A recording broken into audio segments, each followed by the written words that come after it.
Class, this is Harini, and this is my presentation for the self-management project.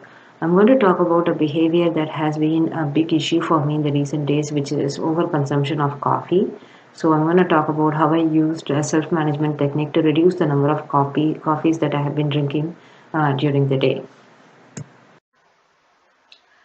This is my self-management project. Self-management can be defined as using the ABA principles to create and execute a plan which helps self-management and self-regulation. It's useful for day-to-day life improvement. So overconsumption of beverage is the behavior we are talking about here. In my case, this is coffee. So it is defined as drinking more than 3 cups of coffee during a 24-hour period. It's a behavior of concern because it affects my sleep cycle and causes fatigue. So I did a causal analysis. Like I wrote down the reasons why I thought I was having a lot of coffee. So one important thing was I was not eating my food on proper time. So I would not pack a lunch. So instead of eating my lunch, I would be hungry at that time, and I would go for coffee right away because I thought it was easier to like drink coffee rather than to pack lunch. But it was beginning to affect my sleep cycle a lot. So another reason why I was drinking too much coffee was my family members also drink a lot of coffee. So I had that environmental support that increased this target behavior a lot. So I did implement some antecedent based interventions for this. So I instead of buying like a bigger bag of coffee, I would buy smaller quantities of coffee. And I also bought herbal tea bags as substitute to drink and reduce during when I'm looking for coffee for stress. And also I started packing lunch and eating meals on time, so that kind of helped with reducing the coffee, but still it wasn't enough. So which is why I had to go to the consequence based intervention. I mean, it was still a lot more cups of coffee.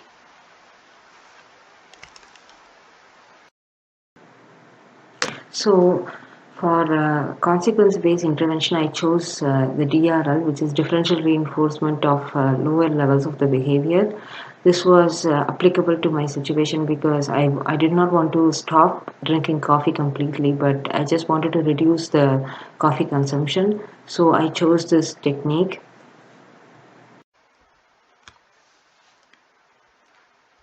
The consequence-based intervention I used was DRL, which is differential reinforcement of lower levels of behavior. So I also used a visual aid to track how many cups of coffee I was drinking. So I used like a token board. So I had like a 5 token board that I used to like every time I drink a cup of coffee, I would put a token on that just to see where I was standing at the end of the day. And this was on my phone, so I didn't have to carry it everywhere. So it was an app on my phone, so I would just like punch in the number of coffees I put in there with the token system I had on my phone. And then my baseline data was I drank 8 cups of coffee in a day. The initial criterion I set for myself was to have 5 cups of coffee, and so this had to be done across 5 consecutive days including a weekend. And then I would reinforce with myself with a cupcake. And then the final criterion was to have 3 cups of coffee in a day. So and that has to be executed through across 5 consecutive days including a weekend, and that would be reinforced with a spa day.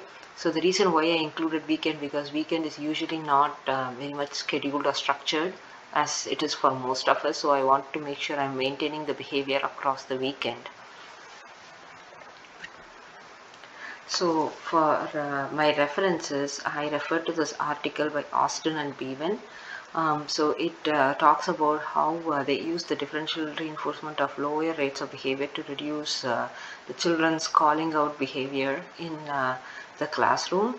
They used a full session DRL where they had to maintain the lower levels of behavior throughout the specific class to get their prizes.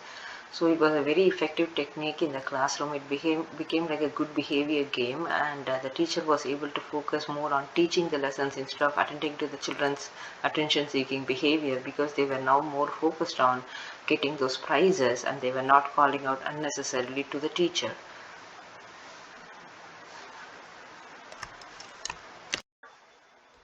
So the data collection method I used was frequency. Frequency is the most reliable way to record data for behaviors which has distinct beginning and ending.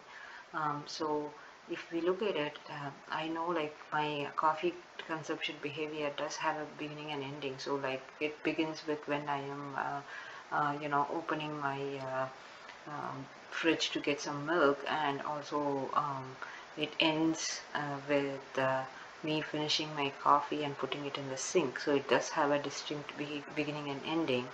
Or it also, the other way to get the beginning and ending is me purchasing, like giving money and getting the cup of coffee from McD and putting it in my mouth. So that's one way to look at the beginning, and the ending is when I toss the cup in the trash. I used a token board to track how many cups of coffee I had in a day. And then I write it down at the end of the day in a journal, and I totaled it at the end of the week. So my reference is the Repertoire article, which talks about which method of data collection is applicable for various types of behaviors. Like I said, since my behavior had a beginning and ending, distinct beginning and ending, I used frequency. So when I started using DRL, I was able to reduce my coffee consumption to the initial criterion by fifth week. It was 5 cups of coffee. That was great. So, and also the final criterion, which was 3 cups of coffee, was reached by eighth week, and I was able to show maintenance by 2 weeks. So I'm going to discuss that graph right now. So this is my graph. If you look at it, it shows the number of cups per week. So basically my criterion was 56 cups. In the baseline it was 56 cups per week, and then once I started implementing TRL, you could see like it has come way down. Like the behavior is showing a decreasing trend, and it is also showing lower levels of behavior by the time it reached final criterion, and I was able to maintain it across a weekend. So that was very great. And also I was able to reach my initial criterion by my fifth week, which you could have seen through my graph. And then also the final criterion was reached by the end of eighth week.